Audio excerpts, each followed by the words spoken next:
Professor Jonathan Weber is the director of Imperial College Academic Health Science Centre. I caught up with him to find out more about his plans for the AHSC and his interests outside of medicine. As the newly appointed director of the AHSC, what are your plans? So the AHSC is such an interesting challenge and opportunity. The excitement of working with a dynamic university, working hand in glove with one of the largest trusts in the country, with hospitals absolutely committed to a tripartite mission of high quality service, high quality research and training the next generation. That's really aspirational, and I think for staff to come and want to work here and be involved in any, all or each of those individual areas is a fantastic opportunity. My enthusiasm for this needs to be whole institution wide, and that's what I hope to achieve over the next 5 years. What are the key health areas that AHSC will be focusing on?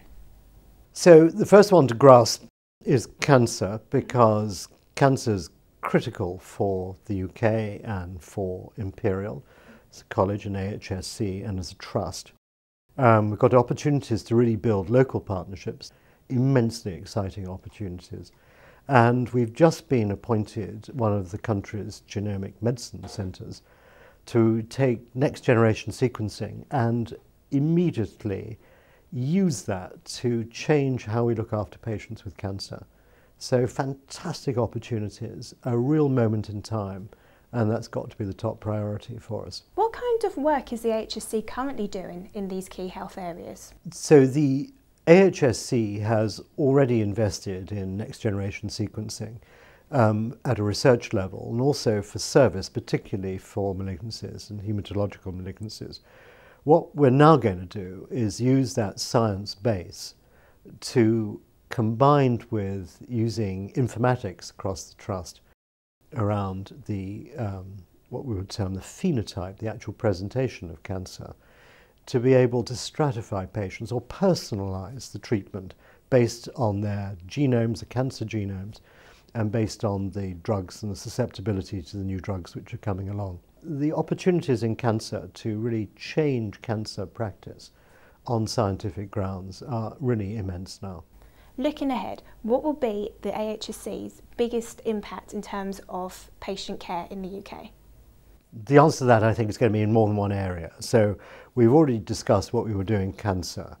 I think another area over the next 5 to 10 years where the AHSC will make a difference for Imperial is going to be around antimicrobial resistance. So we know it's been very widely reported that there is a problem with antibiotics, resistance to antibiotics at a national and global level.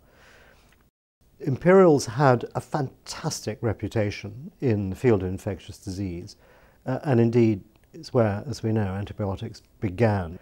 So I think that we're well placed scientifically to take a lead in the management of antibiotic resistance at a clinical level, at the development of new approaches to it from a scientific perspective, and applying, if you like, whole programs of work around the AHSC to minimize the impact of resistance and to promote health in antibiotic terms, antibiotic stewardship.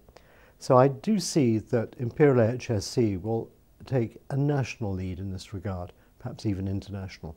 Does that make Imperial's AHSC different to other AHSCs in the UK? So if I was to say what is our unique selling point, I think it would be the very close relationship between the university and the hospital that the AHSC has achieved. It's done it through the Biomedical Research Centre, where the BRC has reached out into the discovery science across the whole university, not just the Faculty of Medicine, but engineering, life sciences, natural sciences, and the business school are intimately linked through the BRC with clinical medicine. I think we've done that to a far greater degree than the other AHSCs have achieved.